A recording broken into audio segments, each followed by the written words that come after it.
Hey, what is going on, guys? Welcome back to yet another Destiny 2 video. Today we're doing something a little bit different, and I'm going to be reviewing the Go Fast update and talking a little bit about my experiences with it, and then touching on what I think the future of Destiny holds for everybody who still cares about this franchise, and for those who maybe have already left and really don't care too much about it. I know most people that are subbed to my channel really love Destiny 1. They probably don't play Destiny 2 right now and are probably just waiting for the game to get very good, and until then they probably won't touch the game again. So I'm going to touch on all that stuff at the very end of the video. First thing I want to focus on is the Sandbox update, and then I'll talk a little bit about, the new game modes and stuff like that. So overall, I was actually really happy with what they did to the weapons, to the subclasses, to abilities, all that kind of stuff. A lot of people were probably expecting something way more grand. They're probably expecting the time to kill to be decreased back to D1 levels, and honestly, that kind of stuff will probably not happen even in the near future. I really don't think Bungie's going to change the time to kill, because right now everything is balanced so well that they very rarely have to, come up with a hot fix to nerf something or buff something. And overall, it feels like right now you can use any weapon in the game and outgun another person in its effective range. Back in Destiny 1, for example, that was not the case whatsoever. When the game shipped, there were weapons that were extremely strong.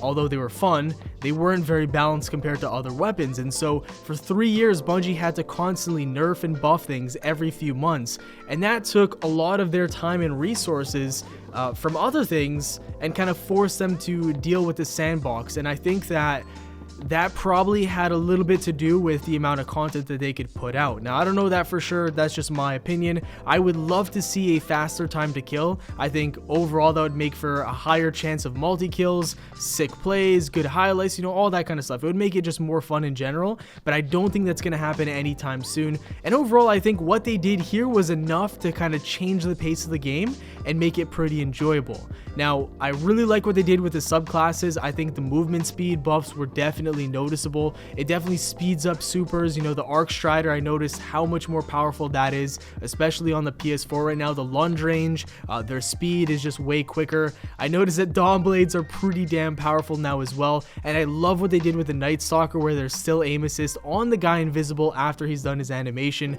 So overall, I think they nailed the Sandbox update. I was very, very happy with it, and I'm having a lot more fun with it. They even changed power weapons. Snipers feel like snipers again, and I finally have that feeling that I can use a sniper rifle and it's just as powerful and just as good as a rocket launcher or a fusion rifle or a shotgun, minus the Legend of Accuracy. Everyone knows that thing is absolutely OP. Bungo, please nerf. Anyways, so that is done with the Sandbox update. I think everything is very good in terms of that. They also did a very good job buffing weapons in PvE as well, so Sandbox was pretty damn perfect. Now, talking about Rumble, I personally love Rumble because it is so hectic and crazy, and that is something that was missing from Destiny 2, but I do think the spawns are a little bit broken. Now, will they fix the spawns, which I think is going to be very difficult to do on its own, or will they simply just cut the players down from 8 to 6? They're probably going to cut the players. I'm not really for that option, but you know what? If it fixes the spawns, then it is what it is. Let them do it, let them fix it, and I think most people will be a lot more happy. Oh, and while we're on the topic of Rumble, I actually wanted to mention one thing in particular that I did not like about the Sandbox. I just remember this because we were talking about Rumble. Basically, the style and pace of Crucible now is a lot more fast. It kind of promotes you to go for those multi-kills, those double kills, those fancy plays, which I definitely enjoy, but I think that health recovery is a little bit too slow. It would have been nice if they just across the board buffed the base health recovery so that we get our shields a little bit quicker, because as it was, I had 5 recovery, which is basically average, is dead in the middle, and I was just having trouble getting into that second gunfight and that third gunfight very quickly. It felt like everything, about my character told me to go fast, and then I would look up at my health bar and it'd be like, but I'm still really weak, I can't really challenge him or else I die no matter what. And so I think they need to change that system of mobility, resilience, recovery. Something that I believe Giggs mentioned is maybe throwing those 3 options into your skill tree instead of it being armor related. I don't really have a solution for that, but I do want to see health recovery bumped up at least a little bit for all classes. Obviously, I can't really comment on Iron Banner or Mayhem because those things have not come out yet. I believe Mayhem is coming out this Tuesday. I don't know if it's going to be 4v4 or 6v6, but 6v6 would definitely be very awesome. And of course, we're going to have Iron Banner 6v6 as well. Those things do sound very awesome. The only concern that I have is that Rumble is not going to be here for 2 out of 3 weeks. I think it should be a mandatory playlist because it's a solo only playlist, and there's lots of solo players out there that want to only play by themselves, and I think that maybe Mayhem and Iron Banner and, you know, whatever other game mode they can think of should be on its own separate rotation. Other than that though, you know, I'm still really happy that Rumble's here. I'm happy Mayhem's on a rotation, and with Iron Banner being 6v6 and with the sniper ammo changes and the sandbox changes, I think it's going to be a lot like Destiny 1, which is definitely not a bad thing. Alright, now time for the burning question for PvP, and that is the no radar in competitive and no radar in Trials of the 9. A lot of people at first didn't really know how to feel about this when they heard Bungie announce it. I heard a lot of people like Dado and some PvP players just kind of being indifferent toward it. They didn't know if it was going to be a good thing or a bad thing until they tried it, and me personally definitely have to say that I enjoyed it a ton. It made skill a massive factor in competitive. Also, when you pair that with the fact that now there's penalties for leaving games early, it just makes the whole competitive playlist live up to the name competitive. And with those two things added in, plus the addition of ranked play coming in May, I think the competitive playlist is going to be very alive and well once that comes, and I think it's really going to flourish.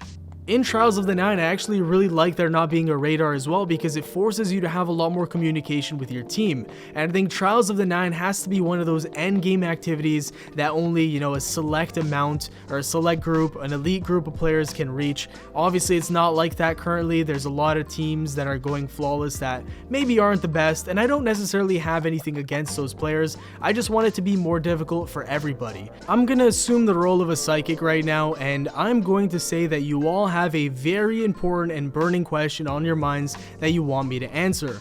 The question you guys probably have is, nKuch, if you're saying this update was so great and you're enjoying it so much and that it did so much for the game, then why is it that so many big community members on Twitch and YouTube and PvP players that are pretty famous in the community, why are they coming back and not enjoying the game? Or why are they not even coming back to test it out in the first place? And honestly, it's a very simple and fundamental problem that Bungie faces right now, and I think they're actually working on this problem as we speak, and it'll be ready for either May or for the expansion in September. That problem is a two-part problem. The first is that there's not enough to grind for within the game, and the second thing is that random roles and random perks need to come back for weapons to be awesome and enjoyable to use in PvP. I'll give you guys a prime example of this. Back in Destiny 1, when I got my 1,000-yard stare, the reason why I love that weapon so much and had a strong connection to it is because the weapon was unique to me. A lot of people don't understand that in PvP, weapons have a two-part, I don't even know what to call it. There's like two parts to a weapon. The first part in Destiny 1 was actually grinding and getting that perfect roll that you wanted. And the second part was then going and using that weapon that you loved in PvP and having a very unique experience. In Destiny 2, that first part does not exist. You simply get it from an engram and you have the exact same weapon as 300 other 1,000 people, which really sucks because again, there's no connection, there's no, you know, uniqueness to the weapon whatsoever, and I think that is actually a very big problem. Back in Destiny 1, when I got my 1,000-yard stare, there was that moment that hit me. When I got that weapon with those perks, I was extremely lucky. It was extraordinary, the circumstances, and you know, so many people were having, you know, crazy reactions when I put the highlight on YouTube of me getting the weapon. People were just, some people were extremely happy for me, others were extremely jealous. You know, it was just, it fueled the weapon's mystique. That's a good way of putting it, and it made the weapon mine, you know? So when I went in PvP and had a good time with the weapon, it didn't feel like anybody else can do the exact same thing with a 1,000-yard stare, because it was my custom 1,000-yard stare, and it felt kind of like I was the only person that could pull that kind of stuff off. Obviously, that's not true. Anybody with my weapon could have done that, but not many people had the exact same roll that I had. And so that's my argument to this whole reason why people don't like to play Destiny 2 PvP right now. It has nothing to do with the fact that, you know, it might not be good balance or that it's not fun. I think it just has to do with the fact that there's nothing to grind for and that everybody has the exact same loadouts. But guys, this video has been far too long. That is going to do it for this little review of the PvP side of the Go Fast update. I know there was a lot of stuff in PvE that obviously I could have covered, such as the Nightfall exclusive loot, which by the way I think is very awesome. It's very grindy, and I finally got the sniper, by the way, guys, and I'm very much enjoying it. But that is going to do it for the video, guys. Let me know in the comments down below what your thoughts on the Go Fast update is. Let me know if you hate it or you love it. I really don't care, but I will read your comments, and I'm very intrigued to see what you guys say. Thank you so much for watching. Drop a like if you enjoyed. Subscribe for more daily Destiny and Fortnite content. Have yourselves a great day, and I'll see you all later. Peace.